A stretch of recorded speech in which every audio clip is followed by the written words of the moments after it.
Hello students, today we will deal with the topic balance sheet. बच्चों, हम financial statement का chapter कर रहे थे जिसको फाइनल अकाउंट भी बोलते हैं। उस चैप्टर में हम फर्स्ट वीडियो में हमने ट्रेडिंग अकाउंट के बारे में पढ़ा, what is trading account and what is its need and what are the items covered under trading account. फिर हमने सेकंड वीडियो में प्रॉफिट एंड लॉस अकाउंट के बारे में पढ़ा और अब हम करेंगे बैलेंस शीट, क्योंकि जब हम एक फाइनल अकाउंट बनाते हैं तो हम तीन चीज़ें बनाते हैं: trading account, profit and loss account and balance sheet. तो आज हम बैलेंस शीट के बारे में पढ़ेंगे। बैलेंस शीट हम पहले भी बना चुके हैं अकाउंटिंग इक्वेशन वाले चैप्टर में। तो इस चैप्टर में हम एक बार दोबारा देखते हैं इसको। After ascertaining the net profit और लॉस, नेट प्रॉफिट या नेट लॉस निकालने के बाद, means profit and loss account के बाद, the businessman would also like to know the exact financial position of his business. Net profit या net loss निकालने के बाद हर बिजनेसमैन ये चाहता है, उसको ये पता चले कि उसके बिजनेस की एक्चुअल में फाइनेंशियल पोजीशन कैसी है। For this purpose a statement is prepared, ये नोट करो बच्चों, a statement is prepared which contains all the assets and liabilities. एक स्टेटमेंट प्रिपेयर की जाती है जिसमें फर्म के सारे असेट्स और लाइबिलिटीज शो होती हैं। The statement so prepared is called a balance sheet. बच्चों याद रखना, बैलेंस शीट अकाउंट नहीं है। बैलेंस शीट में टू और बाय वर्ड नहीं यूज़ होते। बैलेंस शीट एक स्टेटमेंट है जिसमें हम फर्म के सारे असेट्स और लाइबिलिटीज़ को शो करते हैं, because it is a sheet of balances of ledger accounts. Ledger accounts में जो बैलेंसेस होते हैं वही हम कहाँ लेके जाते हैं, बैलेंस शीट में, which are still open after the transfer of all nominal accounts to the trading and profit and loss account. So balance sheet of all the personal and real accounts are grouped as assets and liabilities. इस line को note करो। जब हम laser बनाते हैं, और laser भी किस चीज़ के, पर्सनल एंड रियल अकाउंट के, balances of all personal and real accounts, personal और रियल अकाउंट के जितने भी बैलेंसेस हैं उनको ग्रुप किया जाता है एज असेट्स एंड लाइबिलिटीज़। और कहाँ शो किया जाता है, बैलेंस शीट में। इट मीन्स, ये बात क्लियर होगी, इट मीन्स बैलेंस शीट में सिर्फ पर्सनल और रियल अकाउंट के बैलेंसेस जाते हैं। Liabilities are shown on the left hand side of the balance sheet and assets are shown on the right hand side. हम बैलेंस शीट बना चुके हैं पहले अकाउंटिंग इक्वेशन वाले चैप्टर में। लेफ्ट हैंड साइड में हम क्या दिखाते हैं, लाइबिलिटीज़, और राइट हैंड साइड में हम क्या दिखाते हैं, असेट्स। तो बच्चों अब हम पढ़ेंगे need and importance of preparing a balance sheet. Balance sheet बनाने की इम्पोर्टेंस क्या और हम क्यों बना रहे हैं, उसकी नीड क्या है। सो फर्स्ट पॉइंट देखो, the main purpose of preparing a balance sheet is to ascertain the true financial position of the business at a particular point of time. तो बैलेंस शीट बनाने का मेन पर्पज़ यही है कि business man जानना चाहता है कि उसके फर्म की एक्चुअल ट्रू फाइनेंशियल पोजीशन क्या है एक पर्टिकुलर पॉइंट ऑफ टाइम पे। जैसे हम बैलेंस शीट, हर फर्म बैलेंस शीट बनाती है फाइनेंशियल ईयर के एंड में 31 मार्च को, जो भी आपका सन है। सो डे वन से आपको यही बताया जा रहा है कि बैलेंस शीट बनाने का पर्पज़ यही है कि एक बिजनेसमैन ये जानना चाहता है कि हमारे बिजनेस की ट्रू फाइनेंशियल पोजीशन क्या है, राइट। तो फर्स्ट इंपॉर्टेंस ये होगी। नेक्स्ट है, it helps in ascertaining the nature and cost of various asset of the business. It helps in ascertaining, हम ये हेल्प करता है क्या असर्टेन करने में, जो हमारे बिजनेस के वेरियस असेट्स हैं उनकी नेचर एंड कॉस्ट क्या है। जैसे amount of closing stock.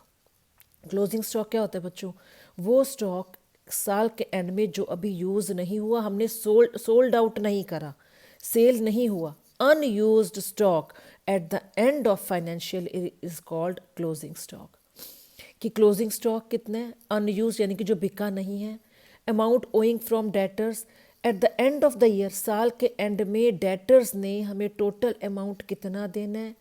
Amount of fictitious assets, और फिक्टिशियस असेट्स का अमाउंट कितना है।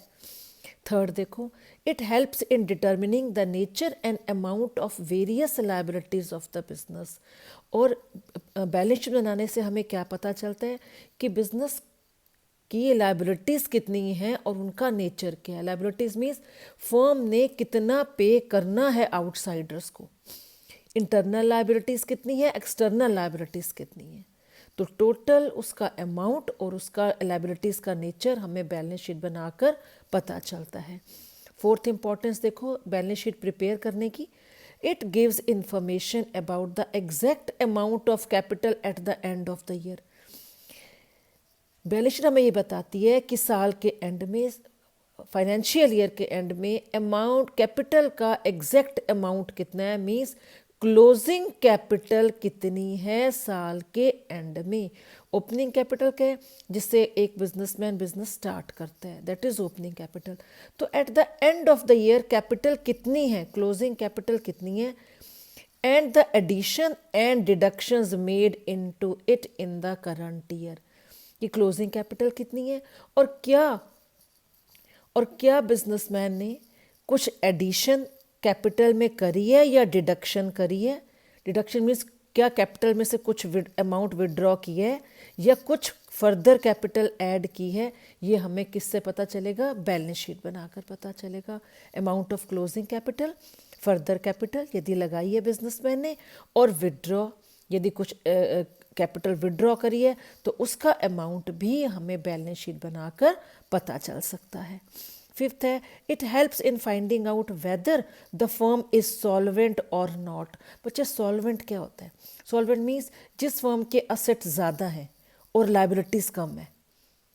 लाइबिलिटीज़ यदि कम है तो ऑब्वियसली फर्म सॉल्वेंट है, और यदि आपकी लाइबिलिटीज़ ज़्यादा हैं और असेट्स कम है तो फर्म इनसॉल्वेंट है। मीन्स फर्म अपनी लाइबिलिटीज़ को पे ऑफ करने की क्षमता नहीं रख रही, असेट्स कम है और लाइबिलिटीज़ ज़्यादा है तो फर्म इनसॉल्वेंट है। देखो, the firm is solvent means financial position अच्छी है तो फर्म सॉल्वेंट है। यदि फर्म सॉल्वेंट है, if the firm is solvent if the asset exceed the external liabilities. Assets ज़्यादा हैं और बाहर जो एक्सटर्नल लाइबिलिटीज़ हैं, बाहर वालों को जो पैसे देना है वो कम है। इट मीन्स असेट ज़्यादा है, लाइबिलिटीज़ कम है तो फर्म सॉल्वेंट है। और इसका वाइस वर्सा, यदि लाइबिलिटीज़ ज़्यादा है फर्म की, फर्म ने पे ऑफ ज़्यादा करना है और असेट्स कम है तो फर्म क्या कहलाएगी, इनसॉल्वेंट। और लास्ट है बच्चों, it helps in preparing the opening entries at the beginning of the next year.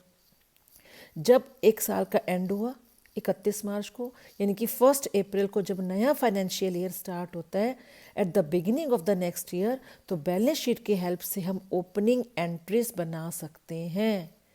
Balance sheet की हेल्प से करंट नए फाइनेंशियल ईयर के बिगिनिंग में हम ओपनिंग एंट्रीज प्रिपेयर कर सकते हैं। नेक्स्ट कर रहे हैं बच्चे हम characteristics of balance sheet. Balance sheet के फीचर्स क्या हैं, बैलेंस शीट की करेक्टरिस्टिक्स हैं क्या है वो पढ़ते हैं। Balance sheet is a part of final account. बच्चे हम ये चैप्टर कर रहे हैं फाइनेंशियल स्टेटमेंट, इसको फाइनल अकाउंट के नाम से भी हम पुकारते हैं। Balance sheet is a part of final accounts. This is the reason that the trading, profit and loss account and the balance sheet are together called final account. और यही रीज़न है trading account, profit and loss account और balance sheet को इकट्ठे हम तीनों को क्या कहते हैं, फाइनल अकाउंट। जब फाइनल अकाउंट वर्ड बोलते हैं means trading, profit and loss और बैलेंस शीट तीनों एक में आ गए। However the balance sheet is a statement. Balance sheet एक स्टेटमेंट है, वो अकाउंट नहीं है। इट हैज़ नो डेबिट और क्रेडिट साइड। बैलेंस शीट की डेबिट और क्रेडिट साइड बच्चों नहीं होती। And as such the words to and by are not used before the names of the accounts written therein। जो हम accounts के balances लिखते हैं बैलेंस शीट में, उनके आगे to या by का यूज़ नहीं करते, क्योंकि ये अकाउंट नहीं है। जब आप अकाउंट बनाते हैं बच्चे तब हम to और by का इस्तेमाल करते हैं, राइट, क्योंकि बैलेंस शीट एक स्टेटमेंट है, इसलिए to और by का यूज़ नहीं होगा। सेकेंड इसका फीचर क्या है, अ balance sheet is a summary of personal and real account. अभी मैंने बताया बच्चों बैलेंस शीट में नॉमिनल अकाउंट की समरी नहीं होती, इसमें हम पर्सनल और रियल अकाउंट के बैलेंसेस को आगे लेके जाते हैं। विच आर स्टिल ओपन, वो खाते जो अभी भी ओपन है, and have not been closed, जो अभी भी क्लोज नहीं हुए हैं, and have not been closed by transfer to trading and profit and loss account.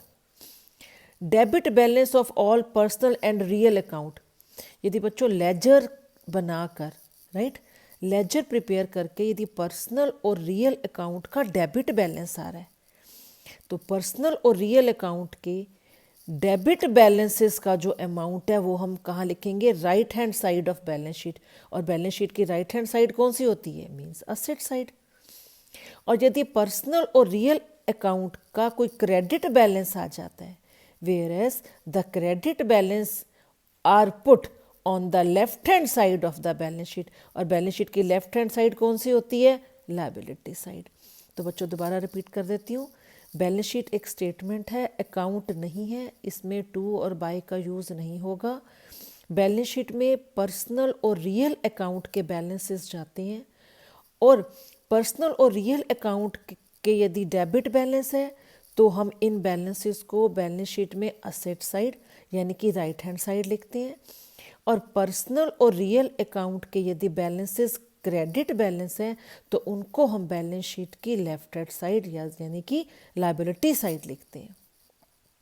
The total of two sides of balance sheet must be equal, balance sheet की जो दोनों sides हैं, means left hand side liability side, right hand side asset side, इनका जो total है it should be equal.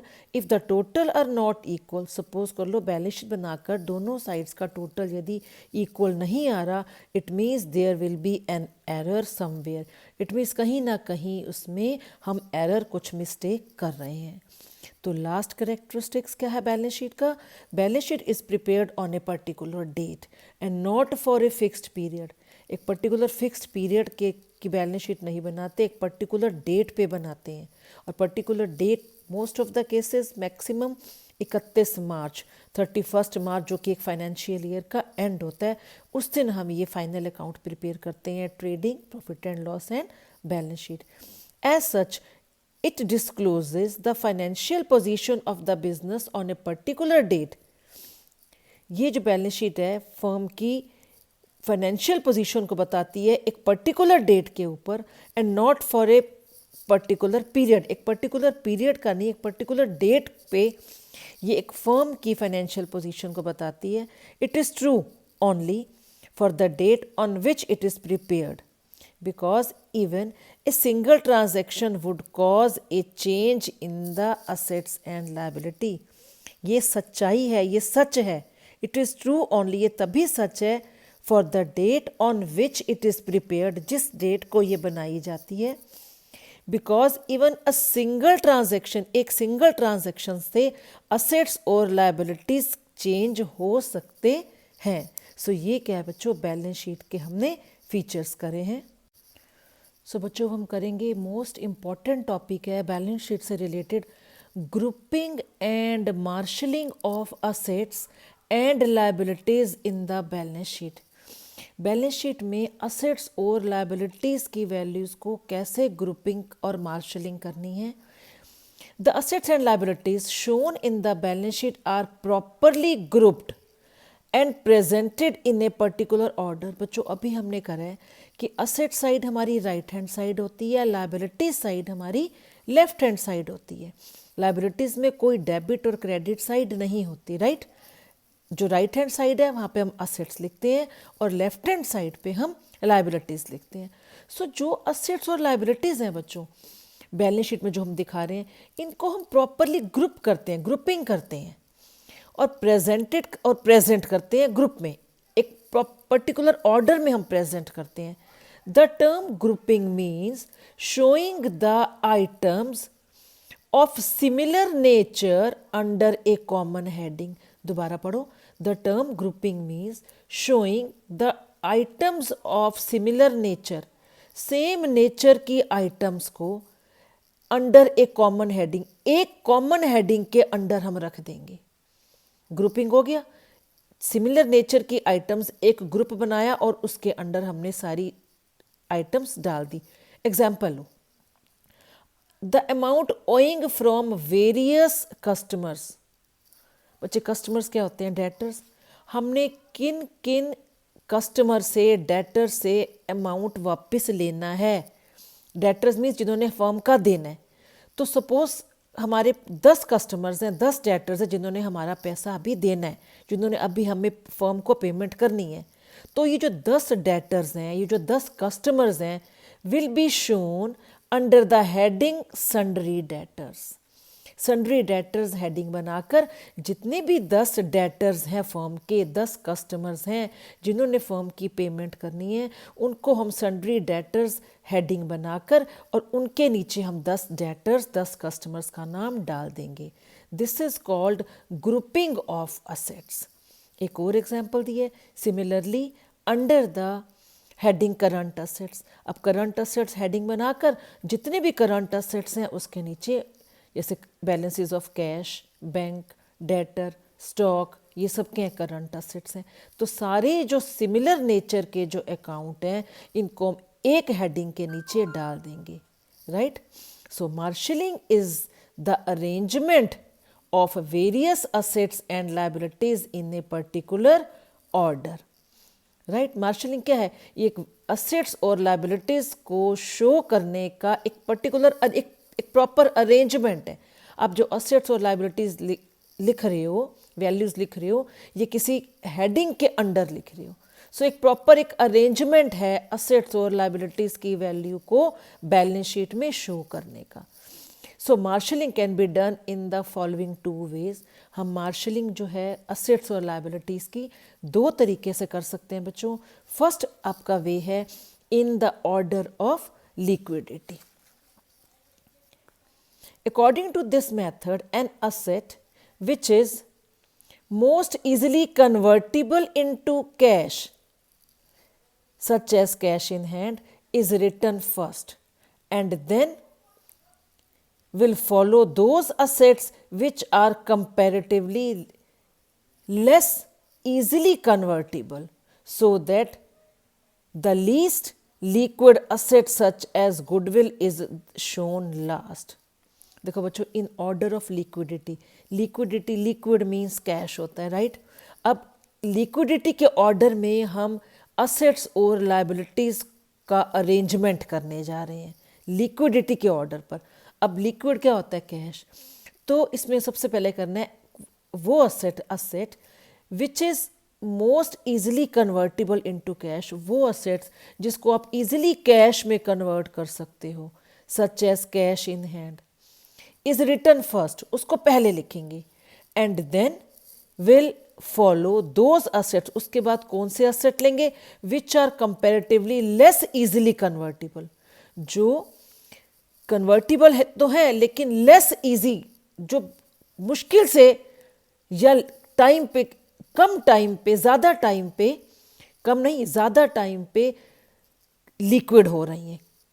Means liquid होने में, cash में कन्वर्ट होने में वो ज़्यादा टाइम ले रहे हैं, less easily convertible, so that the least liquid asset such as goodwill is shown at last, ताकि ये जो गुडविल वाला हमारा लिक्विड एसेट है इसको हम लास्ट में शो करें। इन the same way those liability, अब ये तो हो गया असेट्स का, जो असेट इजीली कैश में कन्वर्ट हो रहा है उसको पहले लिखेंगे, जो मुश्किल से कन्वर्ट हो रहा है लेस इजीली कन्वर्टिबल उसको हम लास्ट में लिखेंगे, राइट। क्योंकि गुडविल क्या है बच्चों? गुडविल इजीली कैश में कन्वर्ट नहीं होती। गुडविल की एक प्रॉपर्टी है, एक असेट की एग्जैक्ट जो अमाउंट है वो कैसे पता चलेगा गुडविल का अमाउंट? जब आप एक पर्टिकुलर असेट को, फिक्स्ड असेट को जो हम सेल करते हैं, एग्जैक्ट गुडविल का अमाउंट तभी पता चलता है, right. So in the same way those liabilities which are to be paid at the earliest, वो लायबिलिटीज जो अर्लीस्ट पे करेंगे, which are to be paid at the earliest will be written first, वो liabilities जो हमने सबसे पहले दे देनी है, फर्म सबसे पहले पे ऑफ कर देगी, उसको बैलेंस शीट में पहले लिखेंगे। In other words current liabilities are written first of all, current liabilities सबसे पहले लिखी जाती हैं, then non current liabilities, long term liabilities and lastly proprietor's capital.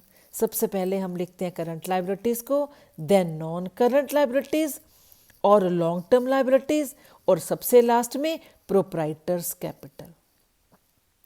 तो ये था असेट्स और लाइबिलिटीज को हम प्रेजेंट कर रहे हैं, उनकी मार्शलिंग कर रहे हैं इन the order of liquidity. Generally sole proprietorship and partnership firm prepare their balance sheet in the order of liquidity. तो हमने बच्चों बिजनेस में करे थे 5 फॉर्म्स ऑफ बिजनेस ऑर्गेनाइजेशन, जिसमें ये 2 थे, सोल प्रोप्राइटरशिप और पार्टनरशिप। तो जनरली 2 ऐसी फर्म्स हैं जो लिक्विडिटी के ऑर्डर में अपनी बैलेंस शीट तैयार करते हैं। ये देखो, ये बैलेंस शीट का परफॉर्मा है जो इन द ऑर्डर ऑफ लिक्विडिटी के ऑर्डर में बनाई गई हैं। ये देखो, जैसे आपकी ये लाइबिलिटी साइड, ये बैलेंस शीट है, बैलेंस शीट एज एट यहाँ पे फाइनेंशियल ईयर का एंड जो भी क्वेश्चन में गिवन होगा। ये left hand side liability side है, राइट हैंड साइड हमारी असेट साइड है। तो यहाँ देखो, लाइबिलिटीज़ को जो सबसे पहले पे ऑफ करनी है करंट लाइबिलिटी, फिर नॉन करंट लाइबिलिटी और लास्ट में प्रोप्राइटर की कैपिटल। ये लिक्विडिटी के बेसिस पर लाइबिलिटी की मार्शलिंग की गई है, लाइबिलिटी का अरेंजमेंट डिसाइड किया गया है। करंट लाइबिलिटीज़ क्या होती हैं? वो लाइबिलिटीज़ जिनको आप 1 साल के अंदर अंदर पे ऑफ कर देते हो, जिसको हम शॉर्ट टर्म लाइबिलिटीज़ भी बोलते हैं। Bank overdraft, bills payable, creditors, outstanding expenses, unearned income या इनकम रिसीव्ड इन एडवांस, इसी को अनअर्न्ड इनकम बोलते हैं। ये नॉन करंट लाइबिलिटीज़ है, यानी कि लॉन्ग टर्म लोन्स जैसे डिबेंचर्स हैं, मॉर्टगेज लोन है, उसके बाद कैपिटल। सो ये है लाइबिलिटीज़ की marshalling in the order of liquidity. इसी तरह ये असेट्स की हमने मार्शलिंग करी है। सबसे पहले कौन से असेट्स इजीली कैश में कन्वर्ट होते हैं? वो है करंट असेट्स। सारे करंट असेट की हेडिंग बनाकर सारे करंट असेट्स उसमें डाल दिए। Cash in hand, cash at bank, bills receivable, short term investment, debtors या बुक डेट्स, एक ही बात है, closing stock, prepaid expenses, accrued income, income earned but not received. तो ये जो हमारा लिक्विडिटी के ऑर्डर में पहला आ रहा है करंट असेट्स, फिर ये लॉन्ग टर्म इन्वेस्टमेंट, फिर नॉन करंट असेट्स जिसको हम फिक्स्ड असेट भी बोलते हैं बच्चों। Furniture, loose tools, motor vehicles, plant and machinery, land and building, patent, trademark and goodwill. तो ये क्या है हमारा? ये हमने बैलेंस शीट बनाई है in the order of liquidity, right. और बच्चों सेकंड वे क्या है असेट्स और लायबिलिटीज़ की वैल्यूज़ को मार्शलिंग करने का? In the order of permanence. पहले करा था in the order of liquidity, अब है in the order of permanence.